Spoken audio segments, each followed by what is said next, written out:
Hello বন্ধুরা, good morning সকলকে।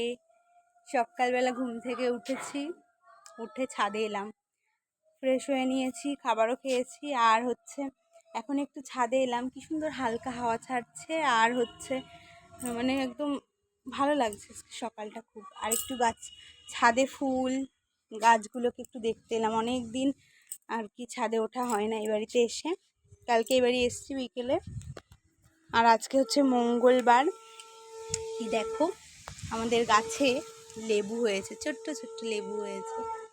লেবুগুলো বড় হবে, এই লেবু দিয়ে আমরা ভাত খাই। অনেক লেবু হয়েছে। আর এই বেলপাতাগুলো দেখো কি সুন্দর লাগছে। এর কালারগুলো মানে অসাধারণ। প্রত্যেকটা গাছের পাতার কালারগুলো যা হচ্ছে এখন এই বসন্তকালে, দেখলেই মনে হচ্ছে কচি কলা পাতা টাইপের, অসাধারণ লাগছে। মনে হচ্ছে পাতাগুলো তুলে শিবের মাথায় দিয়ে দিয়ে পুজো করি। অসাধারণ লাগছে, আমার দেখলেই তুলে নিতে ইচ্ছা করছে। দাঁড়াও, তোমাদেরকে আর কিছু ফুল গাছ দেখায় আমাদের ছাদের। এই দেখো, একটা বেগুনবেলিয়া সাদা রং, কি সুন্দর লাগছে। আর এই লাইনটা পুরো ধরে বেগুনবেলিয়া। এটাকে অনেকে কাগজে ফুলও বলে, আমরা বেগুনবেলিয়াই বলি। আর এই এত গাছ সব আমার বাবা আর দাদা মিলে করেছে।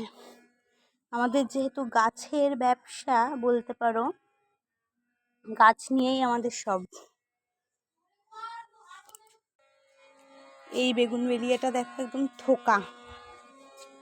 আর তোমরা একটা গানের আওয়াজ পাচ্ছ, সেটা আরোহী কিন্তু এখন রেওয়াজ করছে। ও নতুন নতুন গানে ভর্তি হয়েছে, গানের ক্লাসে।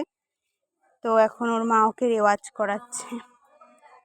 অসাধারণ লাগছে, রোদ পড়ছে, এটা কি সুন্দর। কেমন লাগলো আমাদের বাড়ির গাছগুলো অবশ্যই জানিও। এ দেখো, এটা হচ্ছে একটা বেল ফুল গাছ। তো চলো, টাটা।